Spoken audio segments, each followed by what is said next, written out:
লাইফে প্ল্যান করে যত কিছুই করেছি কিছুই হয়নি, বাট প্ল্যান ছাড়া সবকিছুই ভালো হয়। And এই ব্লগটাও তেমন প্ল্যান করেছি একটা, বাট হয়েছে আরেকটা, বাট স্টিল এই দিনটা খুব ভালো ছিল।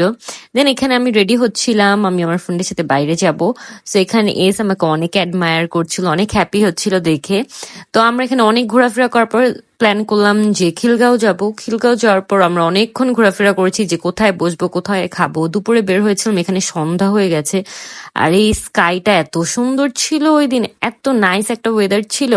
আমরা অনেক বেশি চিল করেছি ওই দিন দুইজন মিলে, মানে ও আর আমি থাকলে অনেক বেশি মজা করি, আমরা একাই একশো এমন।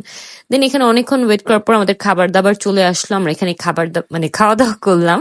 এই যে আমাদের খাওয়া চলে এসেছে। দেন খাওয়া দাওয়া করে এখানে নিকিতাকে আমি অনেক ইরিটেট করছিলাম, ভিডিও করে একদম মুডে ছিল না ভিডিও করার, বাট স্টিল আমি ওকে বারবার ভিডিও করার জন্য বিরক্ত করছিলাম। আর ও এভাবে কেন খাবার সার্ভ করছে জানেন? বিকজ ও অনেক হাংরি ছিল, এর জন্য যেমনি পেরেছে ওভাবেই খাবার সার্ভ করেছে। অ্যান্ড দ্যাটস আর আমি আর ও একসাথে অনেক মজা করেছি ওই দিন। অ্যান্ড এটাই ছিল ওই দিনের vlog. So that's all for today, thank you for watching.